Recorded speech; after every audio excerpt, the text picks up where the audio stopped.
nos aparecen ciertos síntomas que dejamos de lado y cuando aparece un síntoma muy fuerte y recién nos asustamos. Bueno, de esto vamos a estar hablando con el doctor Alberto Alves de Lima. Él es cardiólogo y además es el director del ICVA, del Instituto Cardiológico. Ahí está, muy bien, nombramos todo. Yo sé que igual la gente digo ICVA y rápidamente todos saben que es el Instituto Cardiológico de Buenos Aires. Pero bueno, igualmente lo mencionamos. Doc, muchas gracias por haber venido. A vos, Paula, por la posibilidad de poder compartir con vos el programa, que ya le hemos hecho sí, en otras oportunidades. Ya sos como un amigo, el doc de la casa ya prácticamente, el cardiólogo acá de conexión. Buenísimo. Bueno, ¿cómo nos aparecen estos síntomas? Y vamos a ir por el principio. ¿Qué es un infarto? Bueno, el infarto es la lesión que tiene el músculo cardíaco como consecuencia de la obstrucción de una de las arterias que irrigan ese sector. Si llamamos al músculo como si fuera digamos, el jardín de casa, cuando decimos que un infarto es que se obstruye el caño de riego de ese sector del jardín. Entonces, cuando eso ocurre, el sector, en este caso el músculo cardíaco, se empieza a debilitar y termina muriendo las células y perdiendo la funcionalidad como bomba de contracción. Así que acá, y tomando este tema clave, que es el tema del tiempo. Porque el tiempo en infarto es vida. El tiempo en infarto es células salvadas. Por lo tanto, para que te des una idea, si vos agarrás a la persona con infarto y tenés la posibilidad de destapar ese caño, esa arteria, dentro de la primera hora, hay un gran número de personas que ni siquiera le queda secuela. Eso es lo que lleva ese periodo de ventana tan clave, es de 1 hora para un infarto. Mira, el periodo de ventana, por supuesto, hasta las 12 horas seguimos interviniendo. Claro. Absolutamente. Pero obviamente si lo agarramos en la primera hora, es genial. La primera 60, 90 minutos. Cuanto antes es mejor. Nunca esperaríamos nada, así que diríamos, cuanto antes mejor, entre los 60, entre los 90 y 60 minutos, el éxito de la reperfusión es muy importante, porque el riesgo de infarto está el día de que tenés el infarto y que te puede matar, digamos, por arritmias o por la extensión.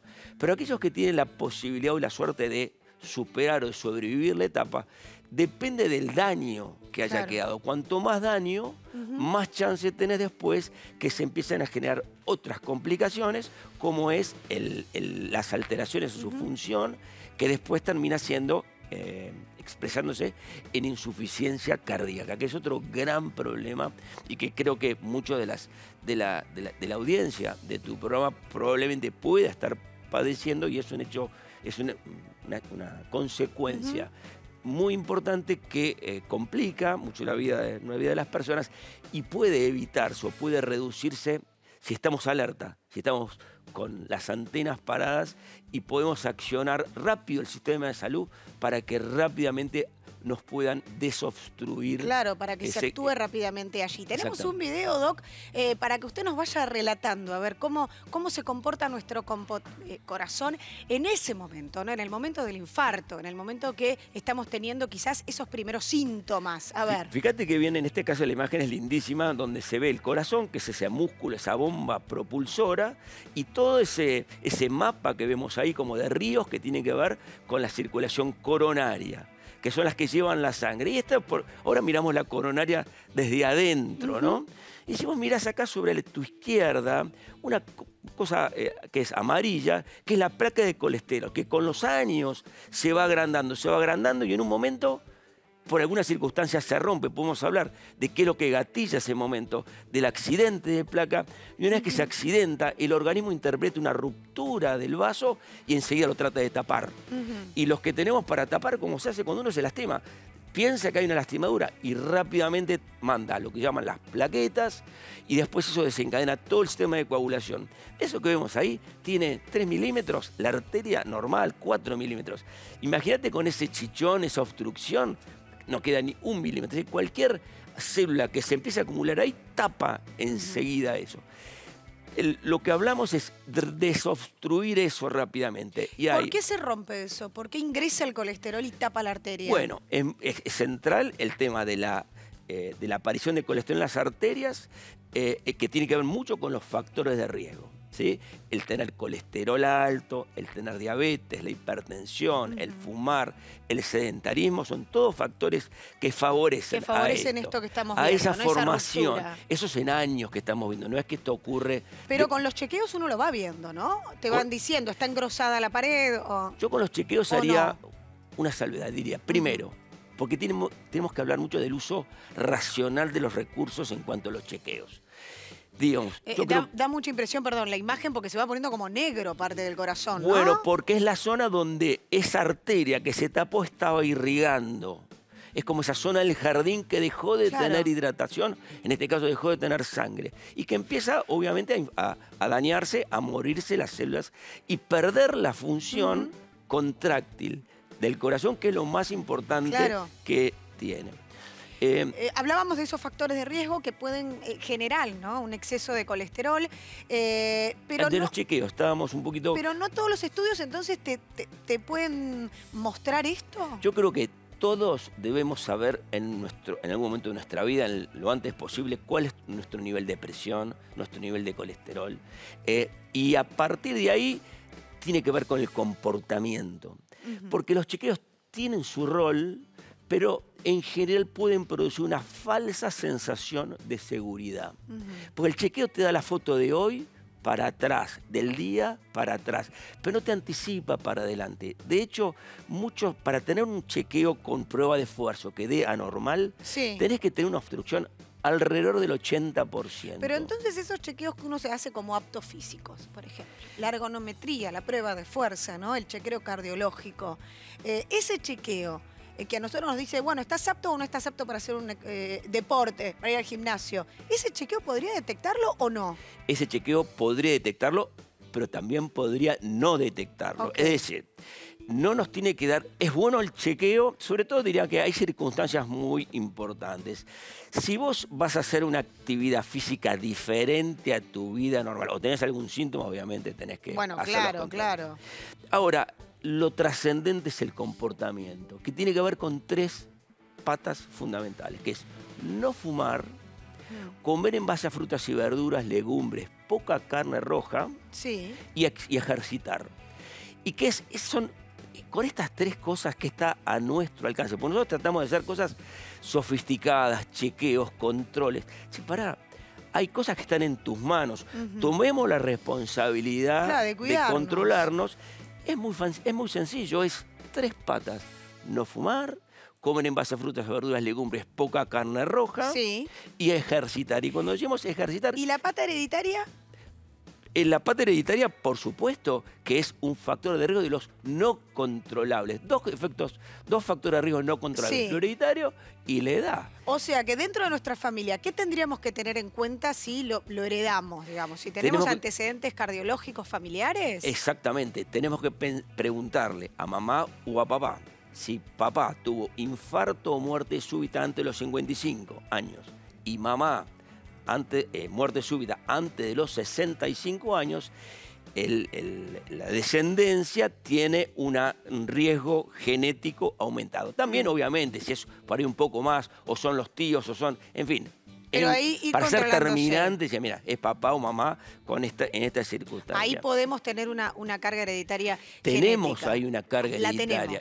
Ahora, eso no necesariamente, ahora se sabe mucho de lo que es la genética y lo que es la epigenética, que es la expresión final de los genes, está en nosotros controlarlo, porque el hecho de que tengas carga genética no te asegura. Lo que te va a asegurar el pronóstico, el futuro, es el comportamiento. Entonces, de vuelta a estos 3 elementos centrales, porque el no fumar, esto de la comida saludable, sacar las harinas blancas, sacar los azúcares, y después ejercitar. Y cuando hablamos de ejercitar, ¿qué es ejercitar? No, quiero ir al gimnasio. No, para.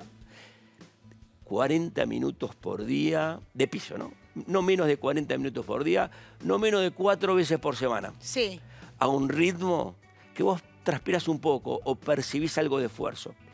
No es correr, ni tampoco ver vidrieras. En fin, es decir, eso como pauta general. Como base, eso es para la prevención. Ahora, ¿A qué tenemos que estar atentos? ¿Cuáles son los síntomas que nos van a estar alertando que estamos teniendo en ese momento un infarto? Vamos a compartir algunas placas. Genial. El doc nos va a ir explicando entonces cada uno de estos. A ver, Bueno, esto dolor es muy de tipo opresivo. Totalmente, es un dolor realmente como si hay un peso. Algunos lo describen como una pata de Una elefante. pata de elefante. Lo he escuchado varias veces Sí. de muchos pacientes que lo han comentado. Realmente opresivo, es medio transfixiante, se va hacia la espalda, se va hacia el cuello, sobre todo hasta el maxilar inferior, que es la parte de abajo de la boca, que se va al cuello, los hombros, la espalda.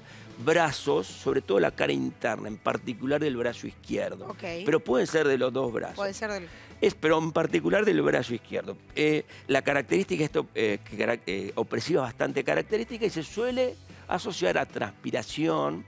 ¿Falta el aire? Podría faltar el aire, dependiendo muchas veces del tamaño y de la magnitud. Claro. Puede inclusive acompañarse con falta de aire. Ahí es clave activar el sistema de emergencia. Rápidamente. Con esos síntomas. Tenemos estos también. Puede tener náuseas, vómitos, falta de aire o transpiración fría. En general aparece con esfuerzo, pero puede aparecer también en reposo. Bueno, justamente cuando aparece en reposo es que estamos en un problema.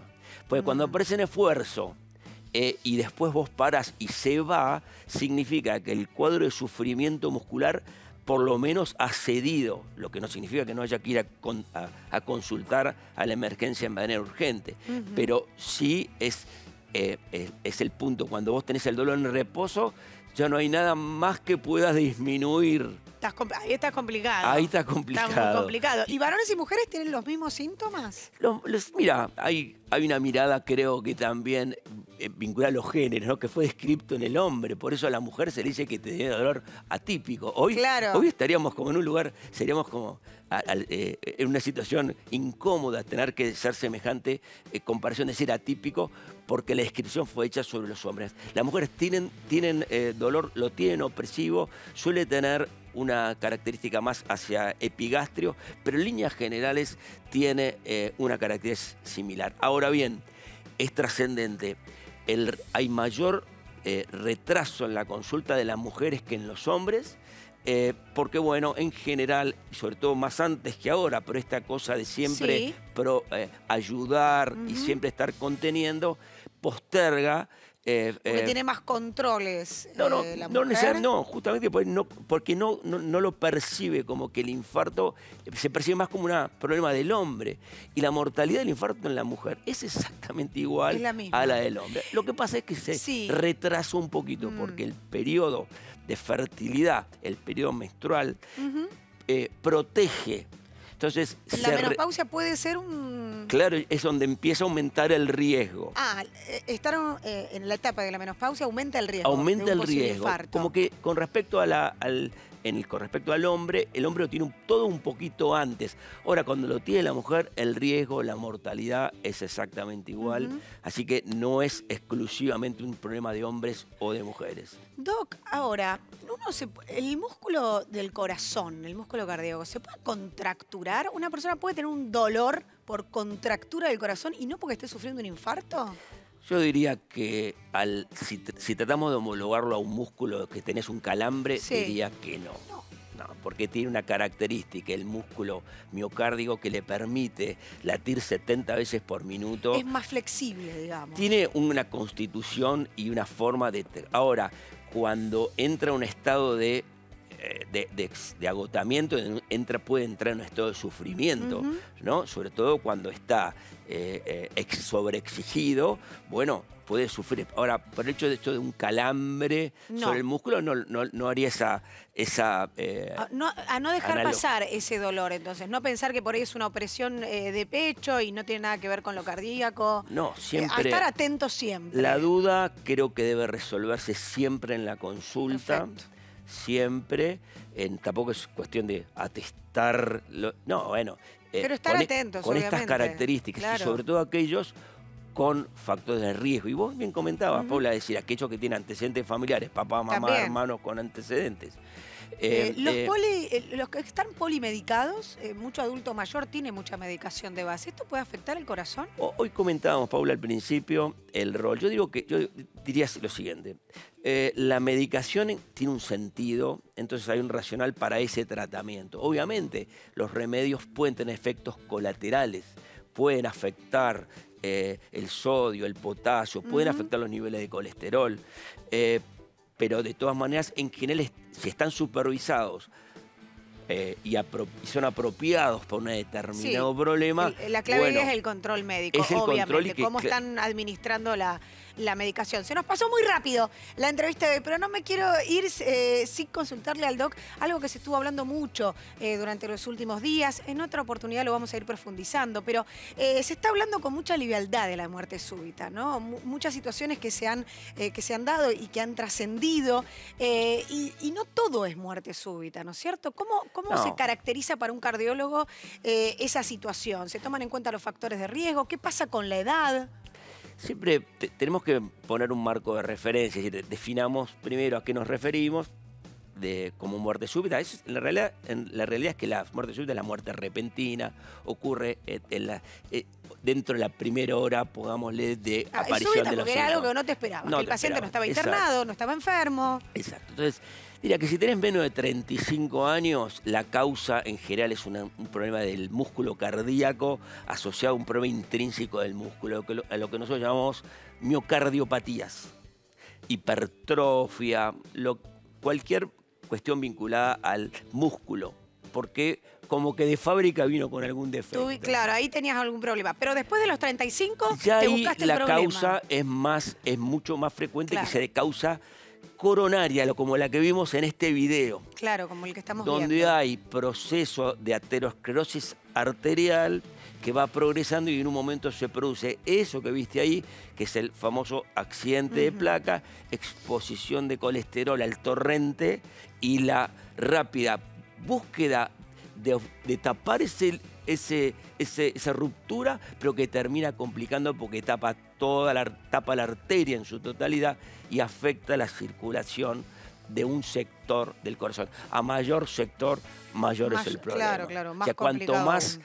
la obstrucción se ocurre más en el origen, más que nosotros llamamos proximal, más próximo a su origen, es mucho peor.